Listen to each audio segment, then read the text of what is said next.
Kara bulutlar çöktü yurdumuza. Arzu umutları baskılandı. Kimileri satyar hakikati,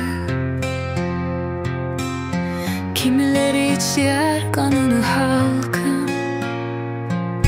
Kanun, adalet, hakiki söz yok.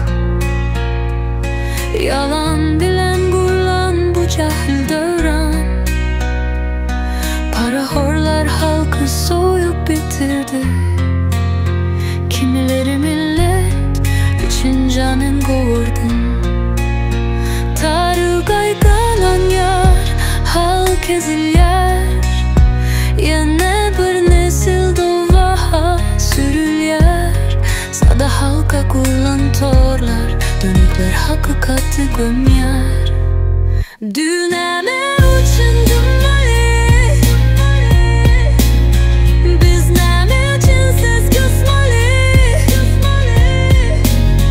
biz neme için saklanmalı. Dal gervenin değindi, başkadır halkım indi, başkadır halkım indi. Yodar, eliyor, kul ki soyup kanun yalan. Şol para hor, şol dönük, doğan satıp kalbi donan. Gün günde halkı taşlap, alıstak menni faylap. Özüntüsün onu dallar, yad yurtlardan mesken tutar. Halkın boyan gözü ve aç, yalan sözden çekin ve kaç. Sen dönüklerden korkma, gelecek sendedir halkın. Baş göter halkım indi. Milli baylık terörlerin elinde. Halk çöktü, boğuldu gün günden. Atalar oğullarını uğradıp, gözleri yaşlı geçti dünyadan. Biz bugün bağır ertir yok, halkın sesi hitti ölçtü.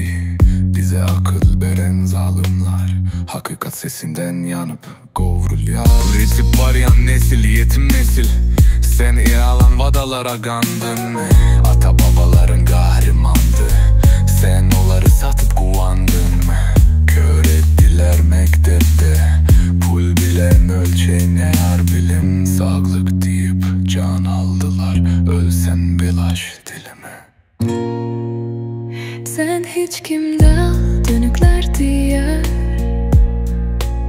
hakikati unut, terörler diye. Ey halkım, yadından çıkarma. Sen duy bir arasam milletsin. Biz neme için durmalı, biz neme için ses kısmalı,